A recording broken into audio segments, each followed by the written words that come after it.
what's good guys, it's your boy Firm, and in today's video we're going to be making a tutorial on how to make ambient beats for Iayze and Izaya Tiji.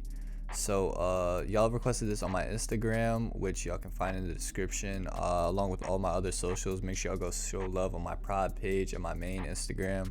But yeah, keep running the likes up. Y'all been fucking up my videos like crazy. Keep showing the love. Road to 300. We just hit 200. Road to 300 though. Fuck it. But yeah, without further ado, let's just get straight into the video. Alright, so starting off with the melody, I went into Triton and I picked out a very atmospheric pad sound because in every ambient song that Iayze and Izaya Tiji drops, I guarantee you there's a pad in like every single one that just sounds atmospheric. It really just creates that ambient and mellow feel when you're trying to make these ambient beats for Izaya Tiji and Iayze. So I went into Triton, I found this pad and I laid this melody down.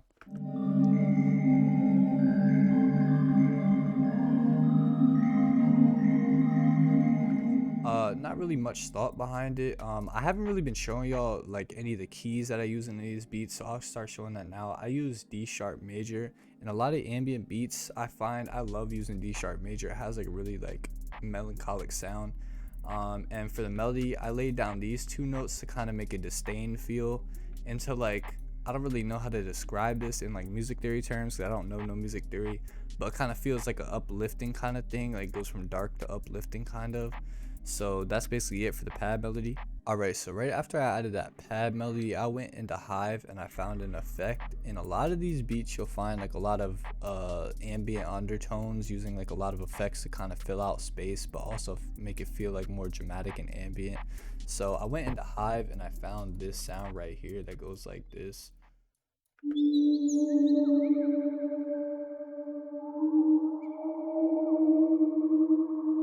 I follow the bass notes because both the bass notes create like a very dissonant and like kind of weird feeling, like spooky type feeling. And for effects on this, I put an EQ to take out a lot of the highs because there's like a really annoying ass high sound in this. I added a lot of reverb. You'll see me do that a lot in these effects because all these beats have like a very reverb heavy ambient sound, and I added a little bit of Portal just to kind of spice it up and just make it sound a little bit more unique. Alright, so right after I added that effect sound, I kind of wanted something to layer with the pad, so I went into Xenology and I found this kind of vocal chop preset. It's not even a vocal chop, it's like a vocal preset, and I added a lot of reverb on it. Like Valhalla Vintage Verb is very fire, by the way. If you don't have that plugin for these type of beats, you definitely need it. But I made it layer very nicely with the pad, with the reverb. It sounds like this. I play with the pad too.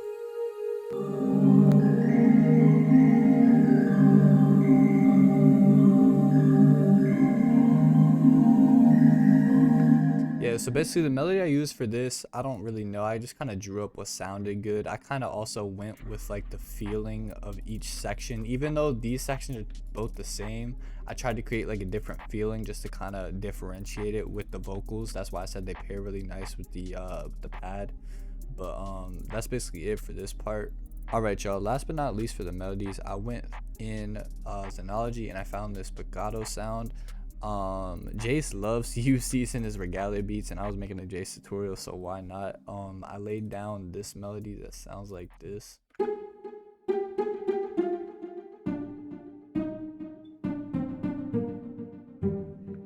I used the triplet bounce, which also like Iayze uses a lot, but I also thought it sounded really nice.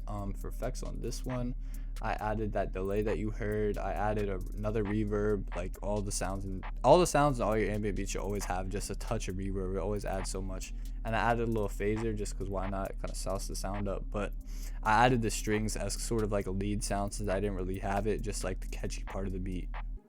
Alright y'all, now moving on to the drums, one of the most important parts of these beats. For the drums, they really make or break these type of beats, especially the hi-hats, which I'm going to be getting into right now. I added just a little tiny bit of delay. It really adds like to the atmospheric and ambient feeling of the hi-hats and the drums overall. And also for the hi-hats, you really want to be laying down a very spacey, bouncy, and like spaced out pattern. I feel like that always brings out the ambient feeling in these beats. But I laid this pattern down.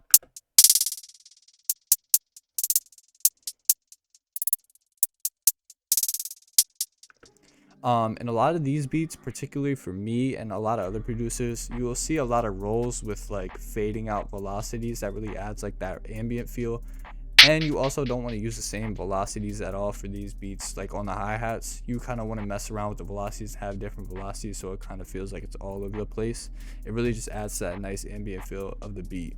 Alright y'all, for one of the next most important parts of the drums, the clap, if you have like a very present clap that's like very punchy and snappy, it just will ruin these type of beats. I hate when that shit, like when producers be putting that shit on. So I went into this Taylor Morgan drum kit and I found this dirt clap, that's what it's called, and it sounds like this. It has like a really mellow and like dark feeling because it has like a deeper tone to it, and I laid this, it's just a basic clap pattern, but it has the it hits every 3 and 7, and then at the end it goes like this.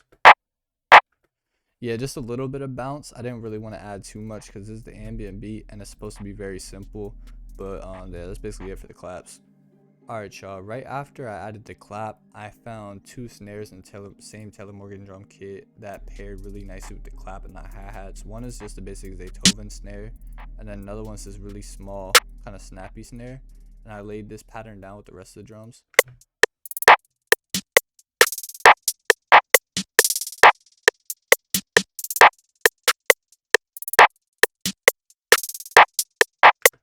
Yeah, just a really nice bouncy pattern that really did pair nicely with the claps and the hi-hats, and that's basically it for the snares on this beat.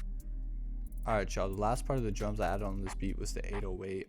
In these beats you really want to be using a sub 808 or like a very small punchy 808. If you have an out of place 808, it's just gonna make the beat not even feel ambient anymore. I went to the typical 1K kit and I found this sub 808. It sounds like this, and I laid it down with all the drums and it sounds like this.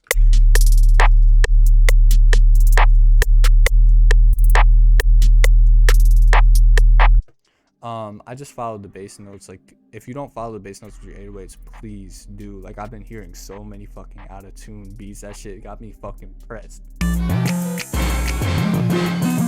But alright y'all, this is basically it for this beat. If y'all enjoyed this tutorial, make sure y'all sub to my channel, Road to 300, like I said. Make sure y'all go follow all my socials and keep up with my socials, because I post a lot of shit that I've been working on, the placements I've been getting on there. But yeah, without further ado, this is the beat and I hope y'all enjoy it.